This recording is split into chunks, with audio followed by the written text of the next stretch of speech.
এর চাইতে হাস্যকর বিষয় পৃথিবীর ইতিহাসে আপনি কোথাও দেখাতে পারবেন না, যে একটা দেশ আরেকটা দেশের নদীর উপরে বাঁধ দিয়ে জলবিদ্যুৎ কেন্দ্র নির্মাণ করে সেই বিদ্যুৎ আরেকটা দেশের কাছে বিক্রি করে আবার অতিরিক্ত পানি ছেড়ে দিয়ে সেই দেশটাকে পানিতে ডুবিয়ে মারে। আমি চ্যালেঞ্জ দিয়ে বলতে পারি, বাংলাদেশ জামাত ইসলামী নাম্বার ওয়ানে রয়েছে। তারা এই যে ফ্লাড এফেক্টেড যে এরিয়া, এখানে জামাতের আমির সহ জামাতের নেতৃবৃন্দ তারা যেভাবে নিরলস ভাবে 24 ঘন্টা কাজ করে যাচ্ছেন, আমরা কাজ করছি। আমাদের ছাত্র অধিকার পরিষদ তারা কিন্তু অলরেডি ফেনী, লক্ষ্মীপুর, নোয়াখালীতে কাজ শুরু করেছে। আমরা ত্রাণ সংগ্রহ করছি, আশা করি আগামীকালকে ইনশাল্লাহ আমরা ঢাকা থেকে ত্রাণের ট্রাক নিয়ে যাব। তো গোবিন্দ প্রামাণিক দাদার যে সর্বশেষ কথা, সেটি ধরেই যদি আমি শুরু করি, আসলে বাংলাদেশের হিন্দু এবং ভারতীয় যে হিন্দু, এই দুই হিন্দু সম্প্রদায়ের মধ্যে একটা বেসিক পার্থক্য আছে। যেমন ধরেন, ভারতীয় হিন্দু সম্প্রদায়ের যারা, তারা ভারতকে তাদের নিজের স্বাধীন সার্বভৌম দেশ এবং মাতৃভূমি হিসাবে মনে প্রাণে বিশ্বাস করে, ট্রাস্ট করে, এবং তারা মনে করে ইন্ডিয়াই আমাদের মাতৃভূমি, ইন্ডিয়া আমাদের দেশ, এটাই আমাদের সব। কিন্তু এই জায়গায় বাংলাদেশের আমি চ্যালেঞ্জ দিয়ে বলতে পারি, অনেক অনেক হিন্দু, সবার কথা বলবো না, অনেক অনেক হিন্দু এই দেশকে তারা তাদের নিজের মাতৃভূমি, নিজের দেশ হিসাবে তারা স্বীকারই করতে চায় না। তারা মনে প্রাণে ধারণাই করতে পারে না যে বাংলাদেশ তার মাতৃভূমি, এই দেশটা তার জন্মভূমি। তারা মনে প্রাণে ধারণ করে তাদের বোধহয় আদি নিবাস, তাদের প্রকৃত জন্ম নিবাস সেটি ইন্ডিয়া। এটা হচ্ছে বাংলাদেশি হিন্দু আর ভারতীয় হিন্দুদের মধ্যে একটি বেসিক ডিফারেন্স। আর এই সুযোগটা কাজে লাগিয়েই ভারত তথা ভারতীয় তাবেদারি যে শেখ হাসিনা ছিলেন, তারা এই ফায়দাটা লুটেছে এবং একটা সাম্প্রদায়িক ইস্যুকে কেন্দ্র করে, কিংবা সাম্প্রদায়িক ইস্যুটাকে ধরেন যে সামনে এনে তারা এই ফায়দাটা লুটার চেষ্টা করেছে। তো এই জায়গায় আমাদের গোবিন্দ দাদা সবসময় সোচ্চার, এবং তিনি চোখে আঙ্গুল দিয়ে সবসময় দেখিয়ে দিয়েছেন, এবং তিনি এই বিষয়টি নিয়ে সোচ্চার, এটি নিয়ে কথা বলে আসছেন। তো যাই হোক, আমাদের ম্যাডাম বেশ কয়েকটি বিষয়ে এখানে তুলে ধরেছেন। আমি আসলে ওনার সেই কথাগুলো ধরে বারবার আমাকে সমালোচনা করতেই হয়। দেখুন, আপনি যে নিয়মতান্ত্রিক পন্থায় সমাধান করতে চাচ্ছেন বা সমাধানের রাস্তায় যেতে চাচ্ছেন, আসলে সেই নিয়মতান্ত্রিক জায়গায় ভারত কতটুকু আছে, তারা আসলে কতটুকু নিয়ম মেনে কিংবা নিয়মের মধ্যে রয়েছে, এটি কিন্তু একটা বড় প্রশ্নের বিষয়। এই জন্যই আমরা বলেছি, আপনাকে কেউ একজন থাপ্পড় দিচ্ছে, আপনাকে মারতেছে, আপনাকে খুন করার জন্য আপনার দিকে ধেয়ে আসছে, আপনি যদি মনে করে থাকেন আচ্ছা সে আমাকে খুন করুক, তারপরে আমি আদালতে গিয়ে মামলা করব, তাহলে তো আপনাকে মরেই যেতে হবে। তাহলে এই জায়গায় আপনার করণীয়টা কি? আপনার করণীয়টা হচ্ছে রেজিস্ট্যান্স, প্রতিরোধ। যে আপনি এট ফার্স্ট প্রতিরোধ করবেন, প্রতিরোধ করতে গিয়ে এরপরে যে অবস্থা সৃষ্টি হবে, তারপরে আপনি আইন আদালত কিংবা মামলা করতে পারেন। তো এই জায়গায় ভারত আমাদেরকে যেভাবে গিলে ফেলেছে, এক প্রকারের বলা যায়, আমাদের এই দেশের উপরে তাদের যে আগ্রাসন, আধিপত্যবাদ, তারা এই দেশটাকে যেভাবে এক প্রকারের তাদের পেটের মধ্যে নিয়ে যাচ্ছে। এখন আমরা যদি রাজনৈতিক জায়গা থেকে প্রতিরোধ গড়ে না তুলি, তাহলে আমরা যদি বলি আন্তর্জাতিক আদালতে মামলা করি, তাহলে ওই আন্তর্জাতিক মামলা করলে আমাদের সমাধান আসবে 15-20 বছর পরে। তাহলে এই 15-20 বছর পরে এই স্বাধীন সার্বভৌম বাংলাদেশ নামক রাষ্ট্রটি থাকবে না। তাহলে এতদিন আপনি কি করবেন? এজন্যই আমরা বলেছি যে এখানে রাজনৈতিক প্রতিরোধ গড়ে তুলতে হবে। আমাদের সমাধান পরিষ্কারভাবে বলছি, রাজনৈতিক প্রতিরোধ। ভারত প্রত্যেকটা নদীতে বাদ দিয়েছে। আমি বাংলাদেশ সরকারকে উদাত্তভাবে আহ্বান জানাবো যে আপনারা জাপান থেকে ইঞ্জিনিয়ার এনে প্রত্যেকটি বাঁধের বিপরীতে বাংলাদেশ সীমানায় আপনারা বাঁধ তৈরি করুন।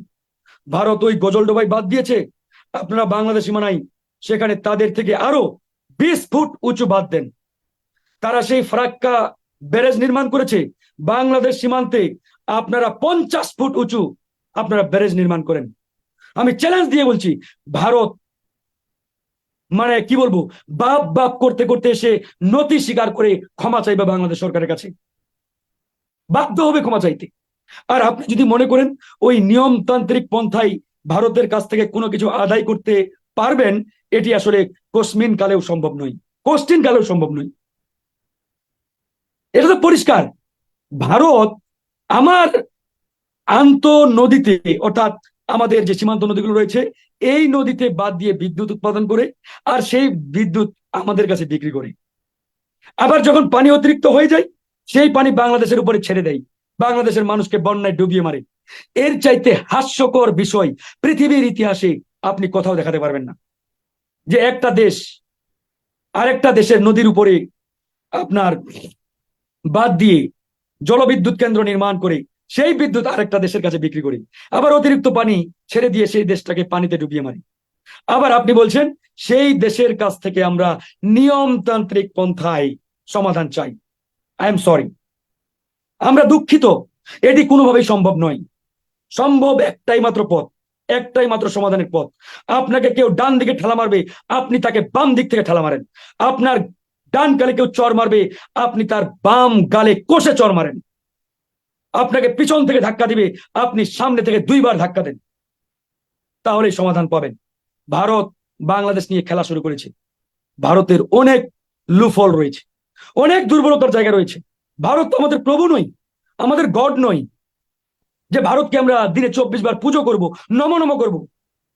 বরঞ্চ আমরা স্ট্রেট ফরওয়ার্ড বলে দিতে পারি, ভারত যদি বাংলাদেশ নিয়ে নাচানাচি করে, ভারত যদি বাংলাদেশ নিয়ে বেশি বাড়াবাড়ি করে, তাহলে ভারতের যে দুর্বল জায়গা 7 সিস্টার্স, এই 7 সিস্টার্সকে আমরা আনস্টেবল করে তুলব।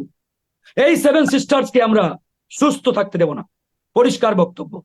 ভারত আমার সীমান্তে পাখি, পাখির মতো গুলি করে মানুষ মারবে, আর আমি যদি মনে করি নিয়মতান্ত্রিক পন্থায় আমরা আন্তর্জাতিক আদালতে গিয়ে মামলা করি, সরি, এই সুযোগ নেই। মামলা করতে গেলে আপনি অনেক আগেই করতে পারতেন।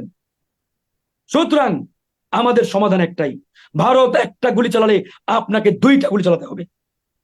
আপনি দেখেন তো, ভারতের সাথে আফগানিস্তানের সীমান্ত রয়েছে, পাকিস্তানের সীমান্ত রয়েছে, চাইনার সীমান্ত রয়েছে, অনেক দেশের সীমান্ত রয়েছে। কোন সীমান্তে ভারতীয় বিএসএফ কয়জন মানুষ মেরেছে, কয়জন পাকিস্তানের নাগরিককে হত্যা করেছে, কয়জন চীনের নাগরিককে হত্যা করেছে? অথচ বিগত হাসিনার শাসন আমলে বাংলাদেশের কয়েক হাজার মানুষকে পাখির মতো গুলি করে হত্যা করেছে এই ভারতের ফ্যাসিস্ট সীমান্তরক্ষী বাহিনী। কিন্তু প্রতিবাদ প্রতিরোধ করার মতো কেউ ছিল না। আমরা যেহেতু যুদ্ধ করে এই দেশকে স্বাধীন করেছি, আমরা এখন স্পষ্ট করে বলেছি, আমাদের বিজেপিকে বলেছি, আপনারা ওই জনগণের ভ্যাট ট্যাক্সের টাকায় ঘাড়ে বন্দুক দিয়ে ওই ঘুমিয়ে ঘুমিয়ে বিড়ালের মতো থাকার জন্য আমরা আপনাদের বেতন দিচ্ছি না।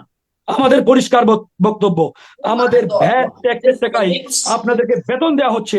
আপনাদের দিকে কেউ আঙ্গুল তুললে আপনারা পাল্টা জবাব দেবেন, আপনাদের দিকে কেউ বন্দুক তাক করলে আপনারা কামান তাক করবেন। এই অস্ত্রগুলো আপনাদেরকে গলায় ঝুলিয়ে রাখার জন্য দেওয়া হয় নাই, প্রতিরোধ গড়ে তোলার জন্য দেওয়া হয়েছে, বাংলাদেশের সীমান্তকে সুরক্ষিত রাখার জন্য দেওয়া হয়েছে। তো প্রিয় বন্ধুগণ, আমি আপনার এই সাগর ভাই লাইভের মাধ্যমে পরিষ্কার যে কথাটি বলতে চাই, ভারতের সাথে আমাদের বর্তমান যে সম্পর্ক, এই সম্পর্ককে একটি রাজনৈতিক চূড়ান্ত সমাধানের দিকে নিয়ে যেতে হবে। রাজনৈতিক সমাধান ছাড়া আর কোনো রাস্তা আমাদের নেই। এই যে বন্যা হয়েছে, আপনারা কেন বন্যা বন্যা বলে পাগল হয়ে যাচ্ছেন? পরিষ্কারভাবে বলেন, ভারতের ষড়যন্ত্রে বাংলাদেশ আজকে পানির নিচে তলিয়ে গেছে, ভারতের ষড়যন্ত্রে বাংলাদেশ আজকে পানিতে ডুবে মরছে। বলিষ্ঠ কণ্ঠে বলুন, এটি একটি পলিটিক্যাল ষড়যন্ত্র, রাজনৈতিক প্রতিহিংসার জায়গা থেকে ভারত আমাদের বাংলাদেশকে পানির নিচে আজকে তলিয়ে দিয়েছে। বলিষ্ঠ কণ্ঠে বলতে হবে।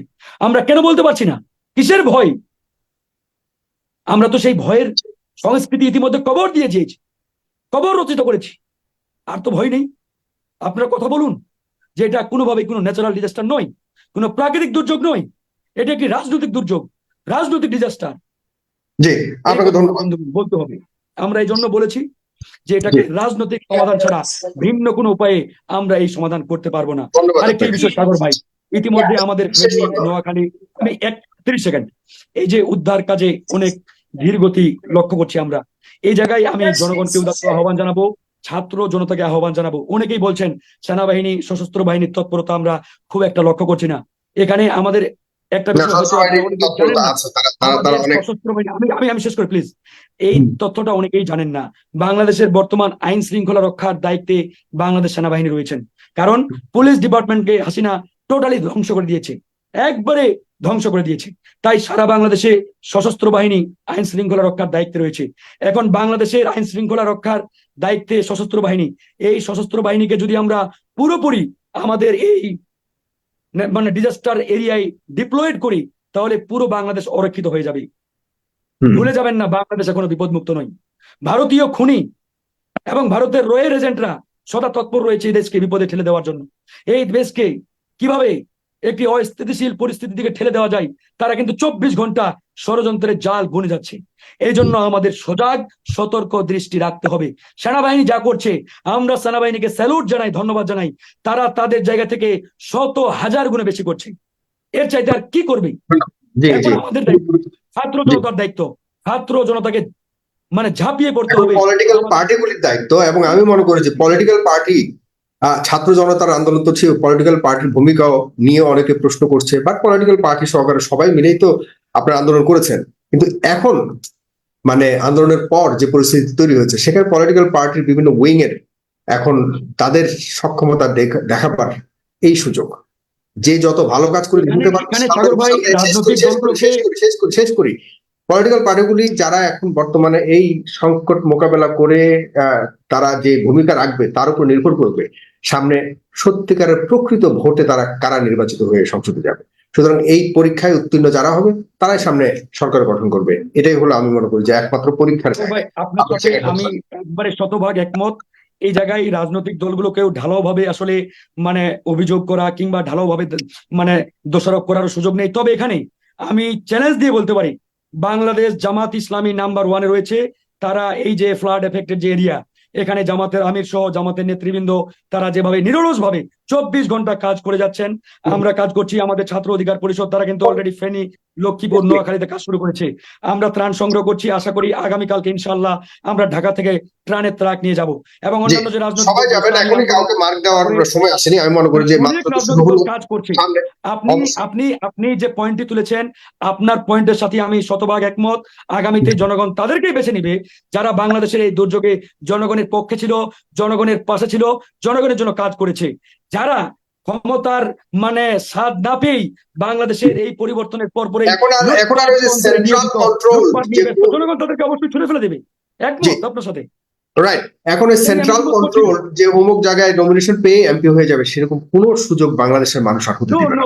এখন সামনে যে নির্বাচন হবে, প্রত্যেকটা মানুষের এক একটা ভোট অনেক অনেক মূল্যবান, এটা মনে রাখতে হবে রাজনৈতিক দলগুলোকে। আমরা সাগর ভাই এটা বারবার জোর দিয়েছি। বাংলাদেশের প্রধান উপদেষ্টা ডক্টর মোহাম্মদ ইউনূস স্যারের সাথে আমাদের যখন বৈঠক হয়েছে, সেই বৈঠকেও আমরা বলেছি যে বাংলাদেশের অতীত যে ইতিহাস এবং অতীত যে সংস্কৃতি, সেই সংস্কৃতি সমূলে উৎপাটিত করে বাংলাদেশে নতুন একটি সংস্কৃতি আমাদের বিনির্মাণ করতে হবে। সেটা রাজনৈতিক এবং অন্যান্য যে জায়গা থেকে প্রত্যেকটা জায়গায়। আপনারা যদি কেউ মনে করে থাকেন ওই বাপদাদা এমপি ছিল, মন্ত্রী ছিল, টাকার জোরে ওই নমিনেশন নেবেন, এমপি হবেন, সেই সুযোগ বাংলাদেশে আগামীতে আর আসবে না। সেই সুযোগ খবর দিয়ে দিয়েছি। আমরা একটা কথা স্পষ্ট করে বলতে চাই, যারা জনগণের জন্য কাজ করবে, জনগণের পক্ষে থাকবে এবং যারা সৎ এবং যোগ্য এবং জনগণের সাথে অ্যাটাচ, তারাই আগামীতে জনতার কাতারে আসতে পারবে। জনগণ তাদেরকে পিক করবে, এর বাইরে সুযোগ নেই। ওই দল বড়, ওই অমুক তমুক এমপি মন্ত্রীর ছেলে মেয়ে ইত্যাদি হোয়াট এভার, এসব বাংলাদেশে আগামীতে আর চলবে না।